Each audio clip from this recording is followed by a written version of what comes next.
On the phone for us, Joe Payne and William Dorn from Source One Management. We're going to talk about managing indirect spend, enhancing profitability through strategic sourcing. Gentlemen, thanks for talking to us this morning. In the tough economic times that we're having, many businesses feel they have no choice but to lay off. But I heard words of wisdom. I heard a very wise businessman say that in tough economic times, he does just the opposite. He puts more people on his payroll because he wants service, he wants customer service, and he wants people to return to him when we are on the upswing. Gentlemen, your thoughts on that particular plan?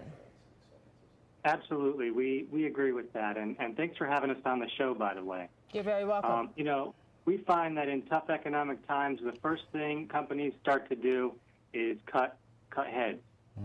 And they don't really have to do that. What we found and what we've talked about in our book is that if you take a look at all the things that you buy to keep your company running, even things like office supplies and telephone lines, and look at them strategically as to how, do you need them and what the costs are, you can really have a substantial impact on improving your bottom line, and that'll prevent you from having to lay people off or de-invest.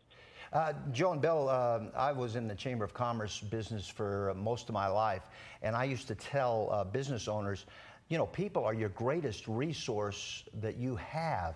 And many of them thought, you know, I can find somebody else to replace that person. Or work with minimal crew. Exactly. What say you? Well, I think that's a tactic that a lot of business owners take, and that's probably the worst thing you can do, because the one thing that's not really replaceable is the skills and the assets of your people.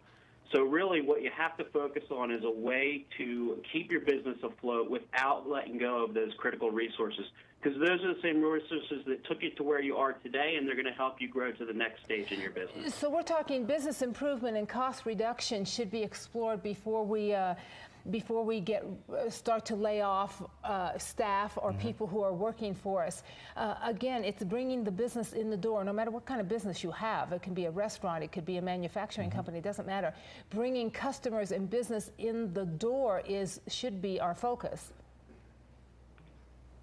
Yes, I mean, if you're laying people off, you might be able to save a few dollars in terms of salary expenses, but you're really losing a lot of money when it comes to experience and things like training. You're going to have to retrain people. So those costs add up as well. Well, cost reduction methods, can you give us a clue, an idea on a few of them? Sure.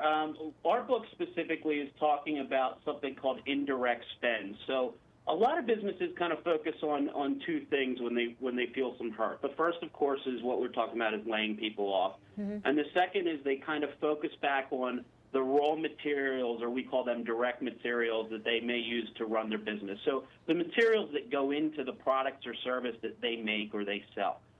What we wrote a book about was really to talk about all those other ancillary fees and costs that most people kind of lose focus on.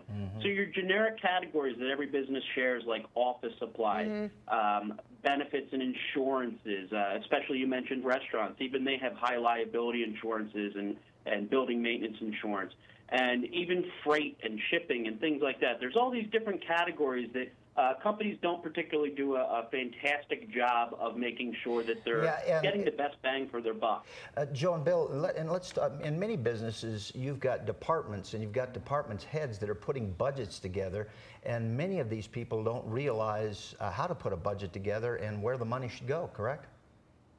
That's right. It's a major problem. You've got marketing teams or human resources departments managing budgets that are in the millions or hundreds of millions of dollars. They have no experience in procurement or negotiations. Their experience is in things like marketing and advertising, but they're given these budgets to work with, and they really don't know what to do with them. So we're cutting corners here without cutting service, I'm sensing that you are saying. When we come back from commercial break, we have more with Joe Payne and Bill Dorn talking about managing indirect spend. You stay right there on the Morning Scramble.